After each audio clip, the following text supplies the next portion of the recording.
পারবো না, কিন্তু মন ভালো রাখার দাওয়াই কিন্তু আমি বাতলে দিতে পারি।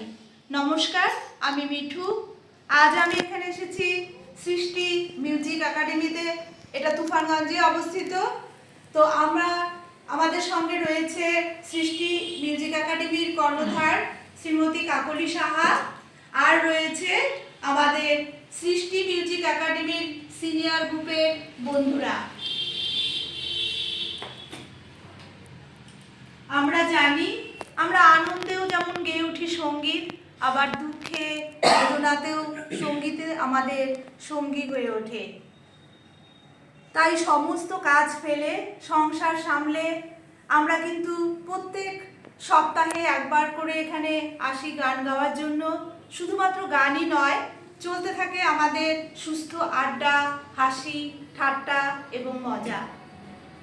আজকে আমরা শুনে নিব কাকলিদির মুখ থেকে গান আমাদের জীবনকে কিভাবে আনন্দময় করে তোলে সেটা। আসুন জেনে নিই।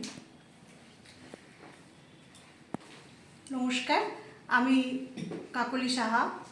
তো সৃষ্টি মিউজিক একাডেমিতে এই যে সিনিয়র বন্ধুরা সব আসে প্রতি সপ্তাহে, এটা হচ্ছে একটা কি বলবো, আনন্দের জায়গা, মন ভালো রাখার জায়গা আর কি। প্রতি সপ্তাহে ওরা অফিস, স্কুল, সংসার মানে সমস্ত সামলে চলে আসে। শুধুমাত্র যে সঙ্গীত শেখা এখানে চলে সেটাও না, সব রকম বলতে গেলে টেনশন ফ্রি আর কি একটা ক্লাস চলে। এখানে এলে প্রত্যেকেই একটু মন মানে ফুরফুরে মেজাজে থাকে সবাই। আর সঙ্গীত আমাদের জীবনকে কিভাবে প্রভাবিত করে সেটা তো অনেক লেন্দি ব্যাপার।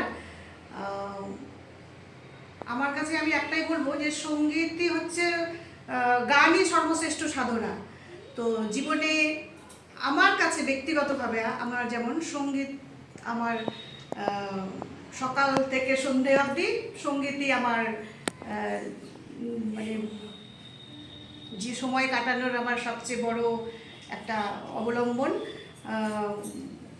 এক্ষেত্রে কি বলবো, এটা তো গান ছাড়া জীবনে কিছু ভাবতে পারি না।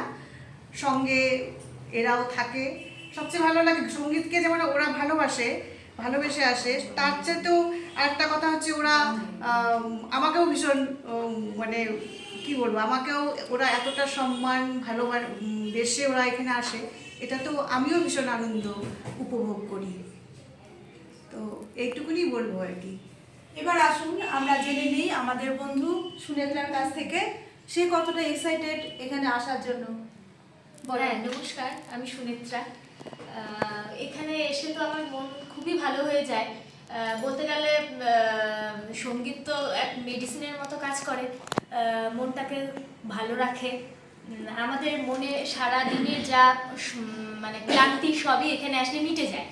আপনারাও আসুন, সবাই মিলে আমরা খুব মজা করি। এই তো, আর কি বলি। ভালো থাকুন, সঙ্গে থাকুন।